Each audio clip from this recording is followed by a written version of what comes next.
नमस्ते सदा वत्सले मातृभूमे त्वया हिंदू भूमे सुखम वर्धितोऽहम्।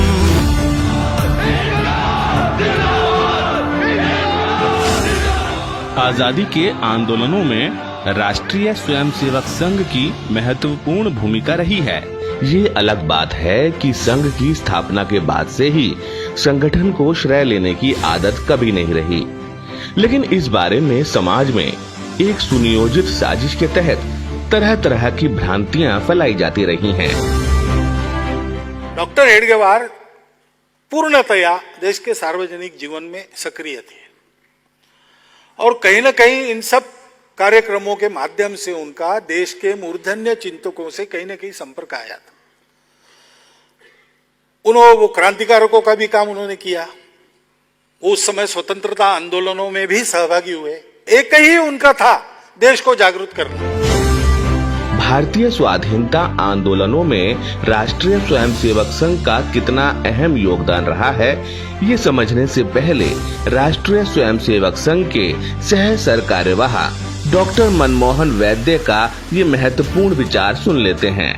एक योजनाबद्ध तरीके से आधा इतिहास बताने का एक प्रयास चल रहा है। भारत के लोगों को ऐसा मानने के लिए बाध्य किया जा रहा है कि स्वतंत्रता केवल कांग्रेस के और 1942 के सत्याग्रह के कारण मिली है और किसी ने कुछ नहीं किया।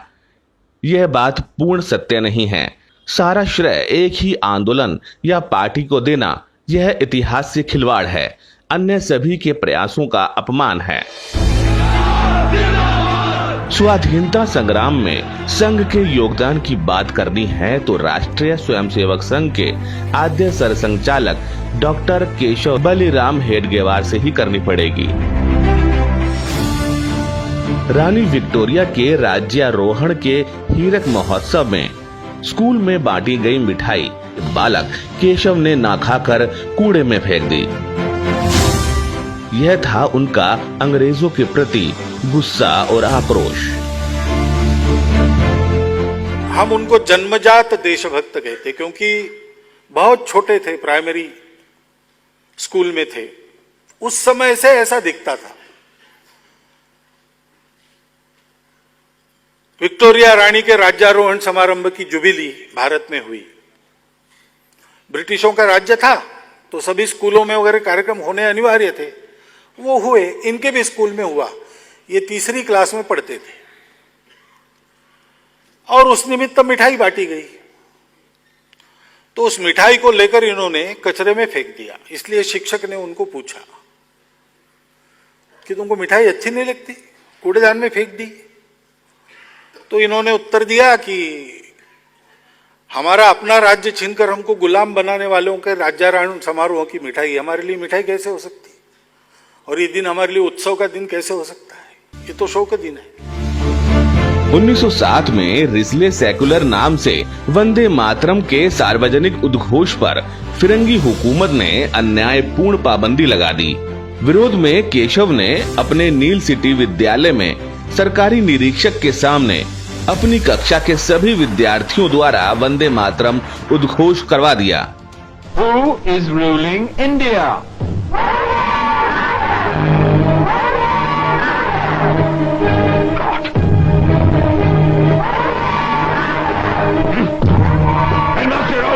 Yes, sir. Who the devil is behind this blasphemy? But sir. If you don't know, find out. Show me the next classroom. इस उद्घोष के चलते उन्हें विद्यालय प्रशासन का रोष सहना पड़ा और सजा के नाते उन्हें विद्यालय से निष्कासित कर दिया गया। स्कूल इंस्पेक्शन के लिए इंस्पेक्टर जब आता था तो प्रत्येक क्लास में उसका स्वागत वंदे मातरम की घोषणा से होता था। तो स्वाभाविक उस समय की सरकार बिफर गई, नागपुर के सारे स्कूल उन्होंने बंद कर दिया और खोज शुरू की, कौन है इसको करने वाले। उसमें एक केशव हेडगेवार थे, इसलिए उनको रस्टिकेट किया गया। डॉक्टरी पढ़ने के लिए मुंबई में सुविधा होने के बावजूद क्रांतिकारियों का केंद्र होने के नाते उन्होंने कोलकाता को पसंद किया। वहां वे क्रांतिकारियों की शीर्षस्थ संस्था अनुशीलन समिति के विश्वास पात्र सदस्य बन गए। पढ़ाई का तो बहाना था, मुख्य उद्देश्य था इनको भेजने का कि वहां पर देश भर के क्रांतिकारकों की कोऑर्डिनेशन कमेटी कलकत्ता में थी, अनुशीलन समिति उसको कहते थे। उस अनुशीलन समिति से संपर्क में आकर ये और वापस छुट्टियों में आएंगे तब क्रांति कार्य सेंट्रल प्रोविंस एंड बेरार के इलाके में स्थापित करें, और दोनों काम डॉक्टर साहब ने बखूबी किए। 1916 में डॉक्टर बनकर वे नागपुर वापस आए। उस वक्त स्वतंत्रता आंदोलन के सभी बड़े नेता विवाहित और अपने परिवार में ही रमे हुए थे। सभी के पास परिवार चलाने के लिए जीविकोपार्जन का कोई ना कोई साधन जरूर था। इसके साथ साथ वे स्वतंत्रता आंदोलन में अपना बहुमूल्य योगदान दे रहे थे। डॉक्टर हेडगेवार भी ऐसा ही सोच सकते थे। घर की परिस्थिति भी ऐसी ही थी, लेकिन उन्होंने डॉक्टरी एवं विवाह नहीं करने का निर्णय लिया। उनके मन में देश को आजादी दिलाने की इतनी तीव्रता और दृढ़ प्रतिज्ञा थी कि उन्होंने अपने व्यक्तिगत जीवन और परिवार को लेकर कोई विचार नहीं किया। उन्होंने अपनी सारी शक्ति, समय, ऊर्जा और क्षमता राष्ट्र को समर्पित कर दिया। एक संकल्प इस सारे कालावधि में उन्होंने लिया कि इस जीवन में अपने को केवल देश के लिए जीना है और कुछ करना नहीं है। कॉलेज की परीक्षा पास होते ही प्रिंसिपल ने उनको कहा कि तुम अगर जाना चाहते हो तो ब्रह्मदेश में, बर्मा में तुम्हारे लिए एक अच्छी नौकरी है, 3000 रुपए वार्षिक वेतन मिलेगा। तो डॉक्टर हेडगेवार ने कहा कि मैंने नौकरी नहीं करना ये तय किया है। वो वापस आ गए। डॉक्टर बना हुआ व्यक्ति उस जमाने में उस पूरे इलाके में 7500 से ज्यादा डॉक्टर नहीं थे। अगर प्रैक्टिस करते तो बहुत पैसा खींचते, लेकिन उनका तो तय था कमाना नहीं, देश के काम में पूरी तरह लग जाना। लेकिन डॉक्टर बनकर आए, इसलिए विवाह के भी प्रस्ताव आने लगे। तो उन्होंने अपने चाचा को पत्र लिखा। उनके गार्डियन वही थे, माता पिता तो थे नहीं। चाचा को पत्र लिखा कि मैंने इस जीवन में आजीवन ब्रह्मचर्य पालन करते हुए देश के लिए जीवन लगाने की प्रतिज्ञा की। इस तरह स्वाधीनता के लिए चलने वाले हर तरह के आंदोलनों से अपने आप को जोड़ दिया। नागपुर तिलकवादियों का गढ़ था। 1 अगस्त 1920 को लोकमान्य तिलक के देहावसान के कारण नागपुर के सभी तिलकवादियों में निराशा छा गई। बाद में महात्मा गांधी के नेतृत्व में कांग्रेस का स्वतंत्रता आंदोलन चला। साल 1921 में प्रांतीय कांग्रेस की बैठक हुई। इस बैठक में क्रांतिकारियों की निंदा करने वाला प्रस्ताव रखा गया, तो डॉक्टर हेडगेवार ने इसका जबरदस्त विरोध किया। परिणाम स्वरूप प्रस्ताव वापस लेना पड़ा। बैठक की अध्यक्षता लोकमान्य अणे ने की थी। उन्होंने लिखा, डॉक्टर हेडगेवार क्रांतिकारियों की निंदा एकदम पसंद नहीं करते थे। वो क्रांतिकारियों को ईमानदार देशभक्त मानते थे। उनका मानना था कि कोई उनके तरीकों से मतभिन्नता रख सकता है, परंतु उनकी देशभक्ति पर उंगली उठाना अपराध है। 1921 में महात्मा गांधी की अगुवाई में चले असहयोग आंदोलन में डॉक्टर हेडगेवार ने महत्वपूर्ण भूमिका अदा की। अंग्रेजों द्वारा तुर्किस्तान में खिलाफत को निरस्त करने से आहत मुस्लिम मन को अंग्रेजों के खिलाफ स्वतंत्रता आंदोलन के साथ जोड़ने के उद्देश्य से महात्मा गांधी ने खिलाफत का समर्थन किया। इस पर कांग्रेस के अनेक नेता और राष्ट्रवादी मुसलमानों को आपत्ति थी। इसलिए तिलकवादियों का गढ़ होने के कारण नागपुर में असहयोग आंदोलन बहुत प्रभावी नहीं रहा। लेकिन डॉक्टर हेडगेवार, डॉक्टर चोलकर, समीमुल्ला खान समेत कई देशभक्तों ने यह परिवेश बदल दिया। उन्होंने खिलाफत को राष्ट्रीय आंदोलन से जोड़ने पर आपत्ति होते हुए भी उसे सार्वजनिक नहीं किया। इसी आधार पर साम्राज्यवाद का विरोध करने के लिए उन्होंने तन मन धन से आंदोलन में हिस्सा लिया। व्यक्तिगत सामाजिक संबंधों से अलग हटकर उन्होंने तत्कालीन राष्ट्रीय परिस्थिति का विश्लेषण किया और आसपास के राजनीतिक माहौल को दबंग तिलकवादियों के दृष्टिकोण की चिंता नहीं की। देश को स्वाधीन कराने के लिए डॉक्टर हेडगेवार अन्य क्रांतिकारियों की तरह जेल जाने से भी पीछे नहीं हटे। हिंदुस्तान हिंदुस्तान के लोगों का ही है और हमें हिंदुस्तान में स्वराज्य चाहिए, स्वराज्य। क्या सरकार मेरे इस प्रश्न का उत्तर दे सकती है? एक देश के लोगों को जब दूसरे पर राज्य करने का अधिकार नहीं है तो फिर हिंदुस्तान के लोगों को अपने पैरों तले रौंद कर उन पर राज्य करने का अधिकार अंग्रेजों को किसने दिया? उनके भाषणों के कारण पकड़ा गया, अरेस्ट हो गए, उन पर सेडिशन का आरोप लगा, राजद्रोह का आरोप लगा। किस कानून के तहत अंग्रेजों को भारतवर्ष पर राज्य करने का अधिकार मिलता है, वो कानून अगर कहीं है तो बताओ। मैं तो आपके इस अधिकार को ही नहीं मानता, आपके कानून को भी नहीं मानता, आपके न्याय को भी नहीं मानता। इसको अब अगर राजद्रोह समझकर और मुझे मेरे जैसे लोगों को पकड़कर जेल में डालने की बारी अंग्रेज सरकार पर आ रही है, तो अंग्रेज सरकार ने भी समझना चाहिए कि अपना बोरिया बिस्तर समेटकर इस देश से चले जाने का उनका समय निकट आ गया है।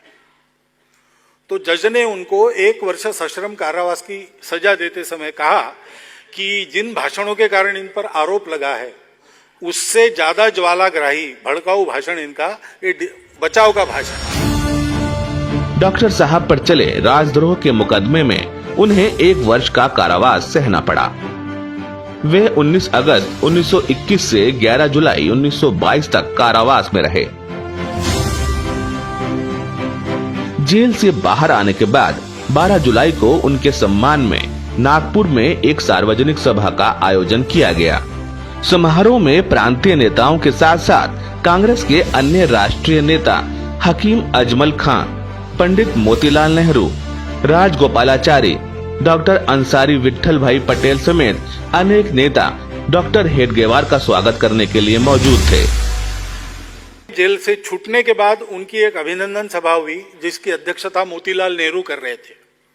उसमें भी उन्होंने भाषण किया, उसमें भी यही बात कही। उन्होंने कहा कि केवल जेल में जाना ये देशभक्ति है ऐसा मानने का कारण नहीं, जेल में जाना पड़ता है तो जेल में भी जाएंगे, लेकिन बाहर रहकर लोगों के मन में स्वतंत्रता का अर्थ, स्वतंत्रता की प्राप्ति के लिए करने के प्रयास, इनके बारे में जागृति करना, ये भी देशभक्ति है। 1922 में 28 अप्रैल को पहला एकत्रीकरण उनको बुलाना था किसी को, उन्होंने डॉक्टर हेडगेवार को बुलाया वक्ता के नाते। तो डॉक्टर हेडगेवार ने वहां उनको कहा कि गांधी जी का मात्र स्मरण करने से काम नहीं चलेगा, उनके जीवन में जो पराकोटि का त्याग है और संपूर्ण निस्वार्थ भाव से देश समाज के लिए काम करने की जो ललक है उसका हमको अनुकरण करना पड़ेगा। वो सुभाष बाबू से मिले थे, वो सावरकर जी से मिले थे, क्रांतिकारकों से उनका तो संबंध था ही। राजगुरु जब भूमिगत हुए तो नागपुर में, विदर्भ में उनके रहने की व्यवस्था उन्होंने की थी।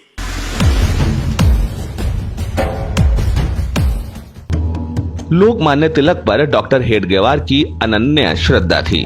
तिलक के नेतृत्व में नागपुर में कांग्रेस अधिवेशन की सारी व्यवस्थाओं की जिम्मेदारी डॉक्टर हर्डीकर और डॉक्टर हेडगेवार को दी गई थी और उसके लिए उन्होंने 1200 स्वयंसेवकों की भर्ती करवाई थी। उस समय डॉक्टर हेडगेवार कांग्रेस की नागपुर शहर इकाई के संयुक्त सचिव थे।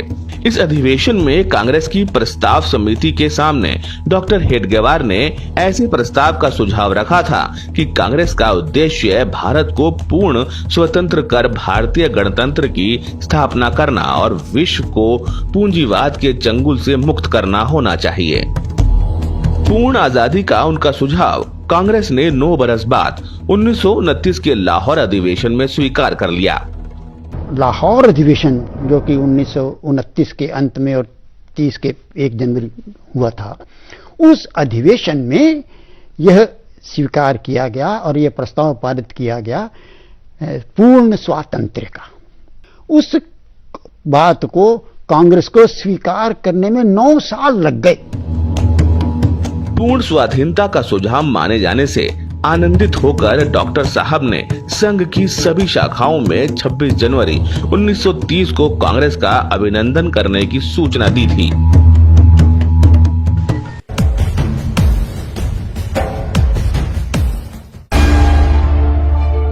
अप्रैल 1930 में महात्मा गांधी के आह्वान पर सविनय अवज्ञा आंदोलन दांडी गुजरात से शुरू हुआ। संघ चालकों की 3 दिवसीय बैठक में इस आंदोलन को बिना शर्त समर्थन करने का निर्णय संघ में हुआ था। संघ की नीति के अनुसार डॉक्टर हेडगेवार ने व्यक्तिगत तौर पर अन्य स्वयंसेवकों के साथ इस सत्याग्रह में भाग लेने का निर्णय लिया और संघ कार्य चलता रहे, इसके लिए उन्होंने सरसंघचालक पद का दायित्व अपने पुराने मित्र डॉक्टर परांजपे को सौंप दिया। उन्होंने बाबा साहब आपटे और बापूराव भेदी को शाखाओं के प्रवास की जिम्मेदारी दी। सविनय अवज्ञा आंदोलन में उनके साथ प्रारंभ में 21 जुलाई को 3-4 हजार लोग थे। वर्धा यवतमाल होकर पुसद पहुँचते पहुँचते सत्याग्रह स्थल पर 10,000 लोग इकट्ठा हो गए। इस सत्याग्रह में उन्हें 9 महीने का कारावास हुआ। जेल से छूटने के बाद सरसंघचालक का दायित्व पुनः स्वीकार कर वे फिर से संघ कार्य में जुट गए।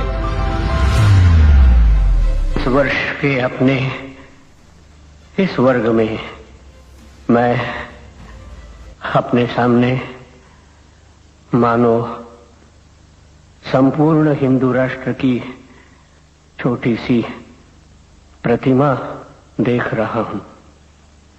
आप सब लोगों का मुझसे तो कुछ पुराना परिचय तो है नहीं, फिर भी क्यों मेरा मन आपकी ओर दौड़ रहा है।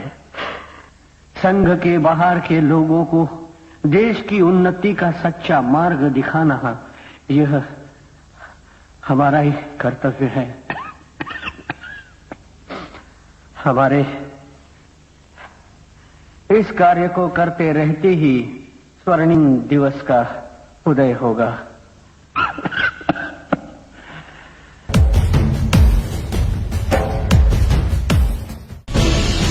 8 अगस्त 1942 को मुंबई के गोवलिया टैंक मैदान पर कांग्रेस अधिवेशन में महात्मा गांधी ने अंग्रेज भारत छोड़ो यह ऐतिहासिक घोषणा की।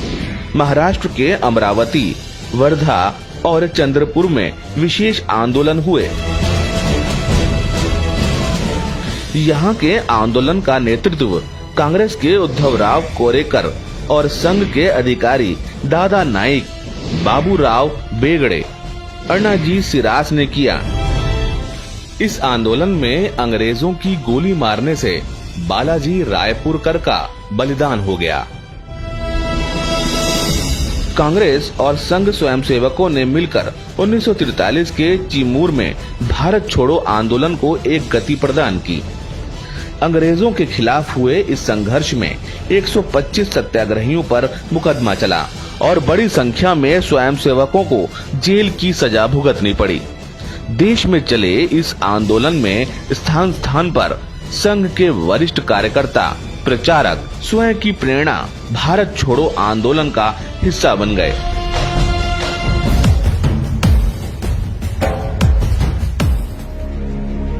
आइए ये जानते हैं कि संघ के स्वयंसेवकों ने भारत छोड़ो आंदोलन में कहां-कहां अपना अमूल्य योगदान दिया। राजस्थान में प्रचारक जयदेव पाठक, जो बाद में विद्या भारती में सक्रिय रहे। विदर्भ में डॉक्टर अन्ना साहब देशपांडे, छत्तीसगढ़ में रमाकांत केशव देशपांडे, जिन्होंने बाद में वनवासी कल्याण आश्रम की स्थापना की।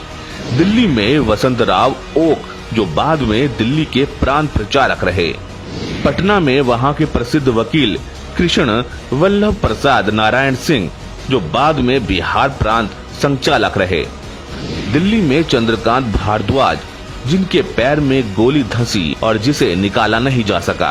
बाद में वे प्रसिद्ध कवि और अनेक संघ गीतों के रचनाकार हुए। पूर्वी उत्तर प्रदेश में माधवराव देवड़े, जो बाद में प्रांत प्रचारक बने। और इसी तरह उज्जैन में दत्तात्रेय गंगाधर कस्तूरे, जो बाद में संघ प्रचारक हुए।